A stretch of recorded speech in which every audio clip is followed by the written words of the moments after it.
All right, hey guys, here we are back for hole number 8 here. And what I'm going to do on this one, well, I prepared for a berserker. It's been a while since we've got a tailwind on this. Let's see it now. Still now. So I'm surprised.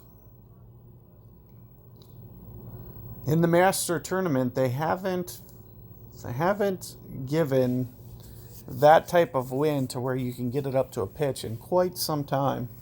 In a couple playthroughs, maybe 3 or 4, maybe 4 tournaments ago, since you've been able to do that. So ideally with side winds, what I'll do is just kind of lay up where you see my opponent laying up, and we'll just go for a sniper shot, crosswind. Having a little bit of extra range can be a good thing.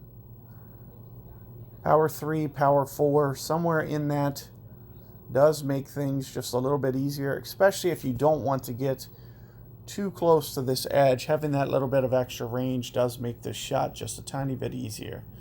But also, having more side spin can come in handy. So you'll see, if I go up to power 4 ball, it's going to be tough for me to have the full side spin. I would almost have to go Kingmaker X to make that happen.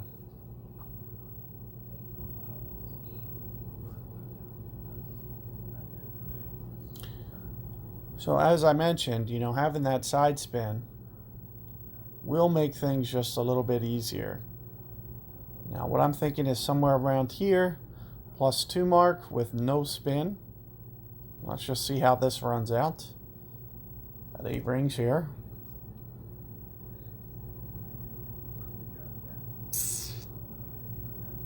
End up being 9 rings with that great ball.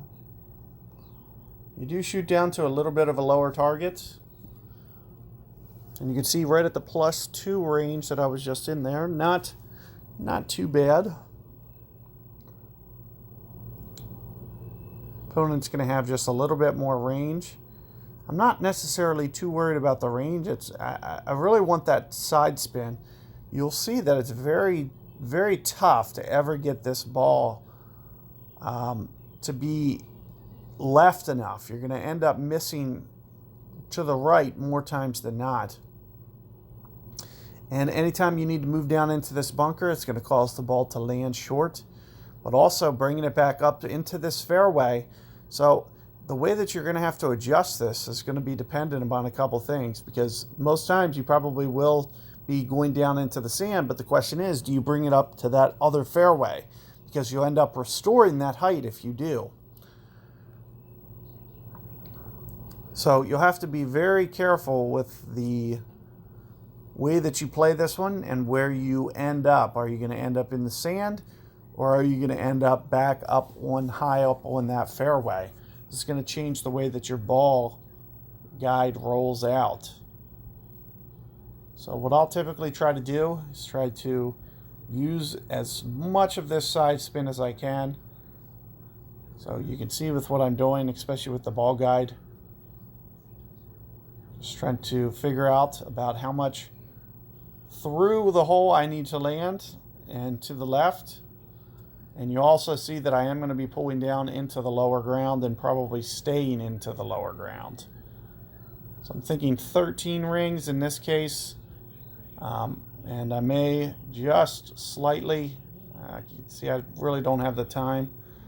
I was trying to also pull up because I'm down into the lower ground. So without pulling up, you may just want to slightly overpower it because it is going to want to come up short. So you can see that's why I'm coming up, about 4 rings short, partially because of wind effect. You got to master that, but it's also causing the ball to land short because I'm down there in the sand. So hopefully you have a little bit more time management as this goes on. Good luck with that hole, guys, and I'll see you on the last one to finish this guide out.